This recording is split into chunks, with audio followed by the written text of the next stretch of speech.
Namaskar, welcome to our channel.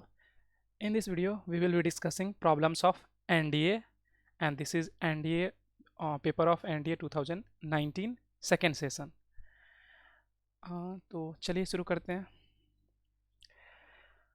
ये problem हमारा complex variable का है और आप एक चीज़ ध्यान रखिए, एग्ज़ाम में कोई भी प्रॉब्लम को, किसी भी प्रॉब्लम को हम कॉम्प्लिकेट नहीं करेंगे। कॉम्प्लिकेट नहीं करने का मतलब कि ऐसा नहीं कि हम प्रॉब्लम को देख के और उसको किसी तरीके से सॉल्व करेंगे। हर एक प्रॉब्लम का एक सही अप्रोच होता है और ये कैसे डेवलप होगा? प्रैक्टिस से।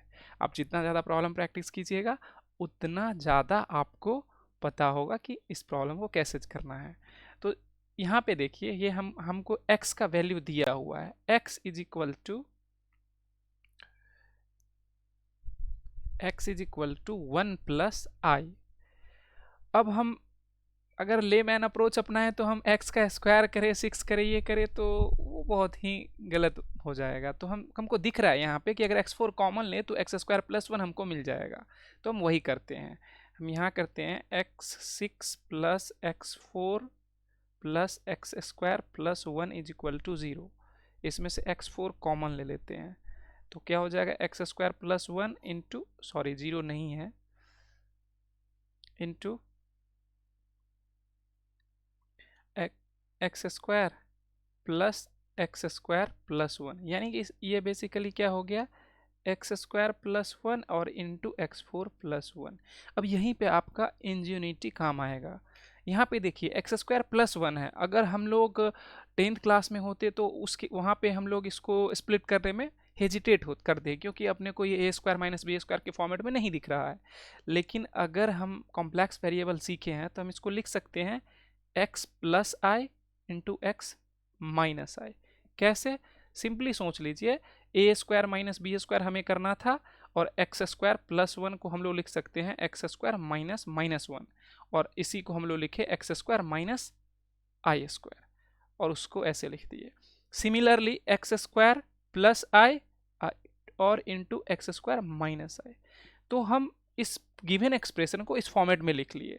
अब आप देखिए कि x is equal to 1 plus i है, तो x प्लस 1 क्या हो जाएगा? 1 प्लस 2i, और x माइनस आई क्या हो जाएगा? सिंपली 1।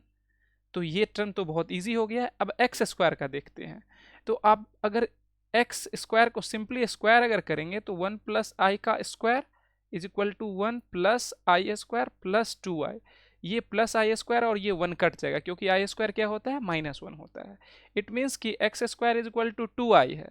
अगर आप इस पूरे एक्सप्रेशन को लिखें तो हम क्या लिख सकते हैं? x के जगह पे 1 प्लस आई और x माइनस आई, तो 1 प्लस आई माइनस आई, और एक्स स्क्वायर के जगह पे हमारा 2i प्लस आई, 2i माइनस आई। तो ये हो जाएगा 2i प्लस 1, और ये कैंसिल हो गया, सिंपली 1। ये हो गया 3i और ये सिंपली i। ये दोनों मिलके -3 बना, तो -6i माइनस 3। ये हमारा आंसर हुआ और उसके अकॉर्डिंग ऑप्शन नंबर सी हमारा सही ऑप्शन है। तो सारे प्रॉब्लम में थोड़ा सा ट्रिकी होता है, और ऑब्वियसली आप लोग स्मार्ट हैं तो ऑब्वियसली जब आप प्रैक्टिस करेंगे तो ये आप में डेवलप हो जाएगा, और ऑब्वियसली आप इसको आसानी से कर सकते हैं। ठीक है, ये one of the easiest problem है। इसमें आप देखिए, अगर ये इनफाइनाइट तक अगर है तो हम इसमें इस पूरे एक्सप्रेशन को अगर y मान लेते हैं तो हम इसको फिर से क्या लिख सकते हैं? y is equal to 2 plus 1 upon y. क्यों?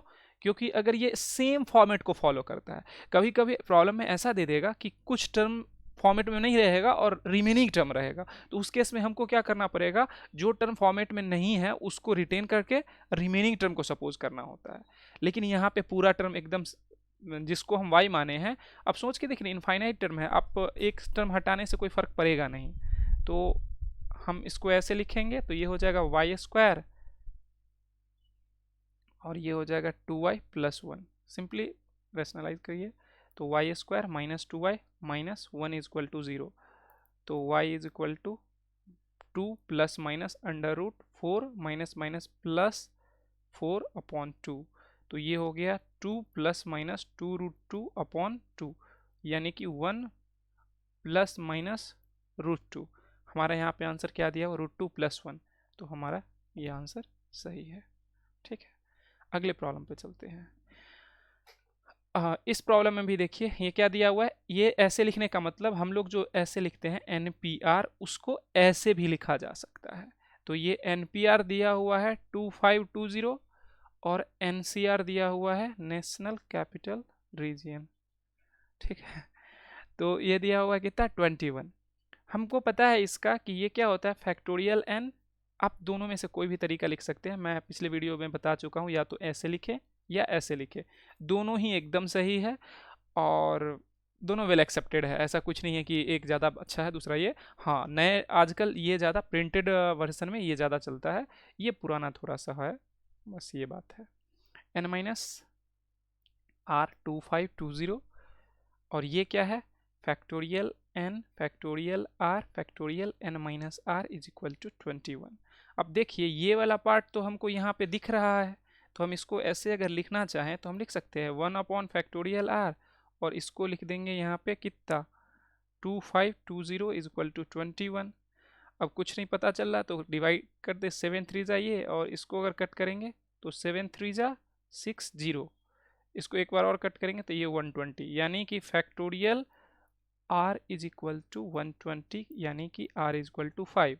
अब ये आपको याद होना चाहिए, मतलब r का वैल्यू, फैक्टोरियल का वैल्यू 5 6 6 7 तक, तो 6 तक तो मिनिमम पता होना चाहिए, 720 तक जो है वो पता होना चाहिए। इससे हमारा एग्जाम में टाइम बचेगा, और ऑब्वियसली टाइम बचेगा तो आप एक्स्ट्रा प्रॉब्लम कर सकते हैं, क्योंकि प्रॉब्लम का लेवल जो होता है मिड रेंज में होता है, एनसीईआरटी से थोड़ा सा ऊपर और जेई से नीचे। तो ऑब्वियसली आप अगर टाइम सही से अगर मैनेज कर पा रहे हैं तो आप मैक्सिमम प्रॉब्लम सॉल्व कर सकते हैं। ठीक है, तो आर का वैल्यू 5 आ गया। हम क्या करते हैं, आर के इस वैल्यू से हम एन का वैल्यू निकालते हैं। ठीक है, और आर के इस वैल्यू से एन का वैल्यू निकालने के लिए एक सिंपल सा, देखिए यहाँ पे 120 दिखा ना, तो ये हमको क्लियर दिखा कि ये 5 का फैक्टोरियल है, तो हम इसी चीज़ को वहाँ पे यूज़ करेंगे। एनपीआर में अगर एन का वैल्यू अगर फैक्टोरियल एन और factorial n-5 is equal to 2520 है, इसको हम थोड़ा सा सिंप्लीफाई करेंगे। ये 5 है तो हम 4 तक ले जा सकते हैं, n-1 n-2 n-3 n-4 तक गए, और इसको हम 7 से डिवाइड करे थे तो हमको मिला था कितना, 360 मिला था। तो हम 360 को लिख सकते हैं 6 इंटू 60, और 60 को 5 इंटू 12, और 12 को 4 इंटू 3। ये थोड़ा टाइम बचाने के लिए हम कर रहे हैं, आप ऑब्वियसली समझ सकते हैं इस बात को। तो ये है, अब क्लियरली यहाँ से हम इक्वेट करने से n इक्वल टू हम 7 लिख सकते हैं। एक चीज़ मैं अभी आपको बताना चाहूँगा, ये जो इस तरीके का इक्वेशन होता है, कभी भी आप जब इक्वेट करिए इस तरह के सिचुएशन में, तभी आप कीजिए जब सारे टर्म को सेटिस्फाई कर। यहाँ पे देखिए n का वैल्यू सारे टर्म को सेटिस्फाई कर रहा है, इसीलिए हम ऐसा लिख सके। ऐसा नहीं कि 2 3 कर रहा है और 1 2 नहीं कर रहा है तो डेमोक्रेसी है तो मान लेंगे कि मेजोरिटी जो है वो सही है, इसका मतलब सही, ऐसा नहीं है। सारा टर्म करना चाहिए, अदरवाइज ऐसे इक्वेट कर मतलब हमेशा नहीं कर सकते हैं। तो ये बात, इस बात का ध्यान रखिए, अगर सारा टर्म बाई टर्म अगर मैच नहीं कर रहा हो तो हम इक्वेट नहीं कर सकते, उस केस में हमको और भी कुछ करना पड़ेगा। तो अभी चूंकि मैच कर रहा है, और मोस्ट ऑफ द केस में इस तरह के प्रॉब्लम में वो मैच करेगा। ठीक है, तो हमको n भी पता चल गया 7, और ये अब हमसे पूछ क्या रहा है, ये पूछ रहा है, यानी कि हमसे पूछा जा रहा है n+1 CR+1। अगर इसको लिखे तो ये हो जाएगा factorial n+1 upon factorial r+1 into n-r। अब यहाँ पे थोड़ा दिमाग लगाइए, दिमाग ये लगाना है कि हम ज़्यादा कैलकुलेशन में मन नहीं जाएंगे, दिमाग लगाएंगे। तो यहाँ पे क्या करना है, n+1 और फैक्टोरियल n, और यहाँ पे r+1 फैक्टोरियल r और फैक्टोरियल n-r। ऐसा हम क्यों करें, क्योंकि एनसीआर का वैल्यू 21 दिया हुआ है, तो हमें कैलकुलेशन से बचना है और दिमाग लगाना है कि कम से कम कैलकुलेशन करना पड़े और सही तरीके से। ये हाँ, यहाँ पे ध्यान रखना, ब्रैकेट लगाना अच्छा रहेगा। तो n का वैल्यू 7 है तो 7 + 1 8 अपॉन नीचे में r का वैल्यू 5 है तो 6, और ये पूरा टर्म का वैल्यू हमको पता है 21। 21 से मल्टीप्लाई कर दीजिए, 3 2 जा 6, 3 7 जा 2, 4 जा, तो क्या हो गया 28। 28 हमारा आंसर हो गया, तो ऑप्शन नंबर सी। तो प्रॉब्लम सॉल्व होने पे आराम से आंसर पता चल जाएगा। आंसर देख के, ऑप्शन देख के गेस उस करना एकदम गलत अप्रोच है, और वो कभी कभी या छोटे लेवल के एग्जाम में हो सकता है हेल्पफुल हो। जो भी बड़े एनडीए और जेई वगैरह कोई भी हाई लेवल का एग्जाम है उसमें आप, वो लास्ट रिसॉर्ट है, अगर एकदम नहीं बन रहा है वो सब भी कुछ खास टॉपिक में जैसे डिफरेंशियल इक्वेशन वगैरह में उस तरह का हेल्प हो जाता है। बट हम कहेंगे कि कोशिश कीजिए, आप प्रॉब्लम को, कंसेप्ट को समझिए और उसके अकॉर्डिंग आप प्रॉब्लम को टैकल करने का सीखिए। वो ज़्यादा अच्छा अप्रोच है, थोड़ा टाइम लगेगा बट एकदम सॉलिड अप्रोच है। और कहा जाता है कि there is no shortcut of success, तो शॉर्टकट की क्या ज़रूरत है। ठीक है, इस प्रॉब्लम को देखिए, ये एकदम सिंपल सा ट्रिकी प्रॉब्लम है और इसको आप 15 से 20 सेकंड में सॉल्व कर सकते हैं अगर आप इस प्रॉब्लम को देख पाइए ठीक से। तो देखिए गौर से, हमसे क्या पूछ रहा है, number of term, how many terms, हमसे टर्म पूछ रहा है और ये मल्टीनोमियल दिया हुआ है। दिखने में ये मल्टीनोमियल है लेकिन ये बाइनोमियल ही है, एक तरह का है। देखिए ना, x square, 1 plus x square, इसको हम लोग लिख सकते हैं 1 प्लस एक्स का होल स्क्वायर और उसका पावर 5 है तो पावर मल्टीप्लाई हो जाएगा। कैसे, ए टू दी पावर एम का पावर जब एन होता था, बचपन में हम लोग पढ़े होंगे, तो एम एन लिखते थे, सेम वही फंडा। प्लस इसको देखिए, अगर ये हम लिखें 2y का होल स्क्वायर तो ये 4y स्क्वायर, और जब 2 इंटू 2y प्लस 1 हो इंटू 1 होगा तो ये 4y हो जाएगा, ये वाला टर्म, और प्लस 1। इसका मतलब ये है 1 प्लस 2y का होल स्क्वायर, इसका पावर 5। हमारे पास दो बाइनोमियल है और बाइनोमियल में नंबर ऑफ टर्म के लिए हमको कुछ करना होता नहीं है। इस कॉफिशिएंट से कोई फ़र्क नहीं पड़ेगा नंबर ऑफ टर्म पे। कोफिशिएंट से हम जब एक्सपैंड करेंगे तो इंडिविजुअल टर्म में फ़र्क पड़ेगा। नंबर ऑफ टर्म इसमें कितना होगा, n+1 यानी कि 11। इसमें भी कितना होगा, n+1 यानी ये 11। Total term 22। लेकिन यहाँ पे एक ट्रैप है।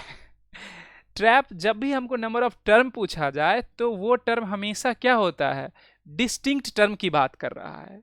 तो आप एक चीज़ देखिए ना, जब आप पहला टर्म इसमें निकालिएगा तो वो 1 आएगा, और पहला टर्म जब इसमें निकालिएगा तो वो भी 1 आएगा। ये दोनों मिलके ऐड होके 2 बनेगा और वो एक सिंगल टर्म काउंट होगा। तो इसका मतलब इसमें से हम एक घटाएंगे, और यही क्वेश्चन में ट्रिक है। ठीक है, तो एकदम सिंपल सा क्वेश्चन है। आप जल्दीबाजी में रहिएगा, 22 लगाइएगा और एकदम श्योर रहिएगा 200% कि अरे हम, इतना इजी क्वेश्चन है, हम तो सही करके आए हैं। और जब डिस्कस कीजिएगा तो पता चल, कोई बताएगा कि नहीं भाई उसमें एक, मतलब एक टर्म घटाना था क्योंकि कांस्टेंट टर्म मैच कर रहा था। तो मतलब इस बात का ध्यान रखना है, क्योंकि जब भी हम बाइनोमियल में टर्म की बात करते हैं तो डिस्टिंक्ट टर्म की बात करते हैं, और डिस्टिंक्ट टर्म कैसे डिसाइड होता है, वो वेरिएबल से डिसाइड होता है। जैसे हमारा x और y है, उसका जो डिफरेंट टाइप का पावर होता है उससे डिसाइड होता है। ठीक है, जब भी कोई कांस्टेंट अगर अलग टाइप का है, हम उसको एक साथ ज्वाइन करके एक सिंगल टर्म मानते हैं। ठीक है, तो यही इस क्वेश्चन का इंट्रिकेसी है। ठीक है, इसका देखिए, ये भी बहुत इजी प्रॉब्लम है। नंबर देख के कोई अगर घबराए तो कुछ नहीं, इसमें हमसे मिडिल टर्म पूछा है। हमको पता है जब मिडिल टर्म जब भी देखना होता है तो हम लोग क्या करते हैं, जो हमारा गिवन बाइनोमियल होता है उसका जो पावर होता है उस पावर को हम देखते हैं। तो ये 2n है तो क्लियरली हमारा इवन है ये। तो नंबर ऑफ टर्म्स इसमें टोटल कितना होगा, 2n + 1 यानी कि ऑड। तो हम मिडिल टर्म को डायरेक्टली लिख सकते हैं ना, कि middle term in expansion of this in x² + 1/x का power 2n is equal to क्या हो जाएगा, सोच के 2n + 1 है तो क्लियरली दिख रहा है, n टर्म इधर होगा, n टर्म इधर होगा, एक टर्म इधर होगा, यानी कि 2n + 2 + 1th टर्म जो होगा वही हमारा मिडिल टर्म होगा। तो tn + 1 हम इसमें से निकालेंगे, 2n cn और x² और दोनों का डिफरेंस क्या, n हो जाएगा, और 1/x और इसका पावर n। अगर इसको सिंप्लीफाई करें तो 2n n और x का पावर 2n और अपॉन x का पावर n। इसको अगर लिखें तो 2n cn और x का पावर 10। अब हमको कुछ करने की ज़रूरत ही नहीं है क्योंकि हमको टर्म दिया हुआ है। सॉरी, यहाँ पे हम 10 नहीं लिखेंगे, यहाँ पे हम n ही लिखेंगे। ये दिया हुआ है x का पावर 10, तो ऑब्वियसली n का वैल्यू जो हो गया वो हो गया 10। अगर आप देखना चाहें तो आप ये भी चेक करके देख सकते हैं, लेकिन मैं नहीं कहूँगा, एग्ज़ाम में नहीं करना है। वैसे शौक से करने के लिए कर सकते हैं घर पे बैठ के। इसमें वैल्यू जब सब्सटीट्यूट करेंगे तो वो वैल्यू हमारा इस वाले कोफिशिएंट से मैच करेगा, और इसका मतलब ये कि हमारा जो प्रॉब्लम है वो सही है। ठीक है, तो इस वीडियो में इतना ही। Thank you for watching this video, stay connected. आगे अभी जो नेक्स्ट एनडीए का पेपर है वो 6 सितंबर को है, तो आप हमारे चैनल से जुड़े रहिए। हम एनडीए में जो भी मतलब थ्योरी जो पार्ट है वो मैं एक जनरल एक साथ लेके चल रहा हूँ। मतलब कुछ दिनों से मैं वीडियो नहीं बना रहा था, लेकिन अब मैं रेगुलरली बना रहा हूँ, बनाऊँगा इनफैक्ट। और वहाँ पे सारा थ्योरी अच्छे से डिस्कस करा जाएगा हर एक टॉपिक का। और एनडीए के लिए एज सच अलग से नहीं, मैं जेई के लिए वहाँ पे कर रहा हूँ, तो जेई के लिए आप थ्योरी वहाँ से देख लीजिए और इसी चैनल पे। और प्रॉब्लम जो है मैं एक्सक्लूसिवली एनडीए का अलग से कर रहा हूँ, तो पूरा एक सारा मतलब अभी 19th का कर रहा हूँ, उसके बाद 18th, उसके बाद 17th, पीछे 5 साल, कम से कम 5 साल का 2-2 पेपर, यानी 10 पेपर हमारे पास अच्छे से करा रहेगा। और इतना क्वेश्चन का एक स्टॉक हो जाएगा कि आप अगर इसको कीजिएगा तो ये।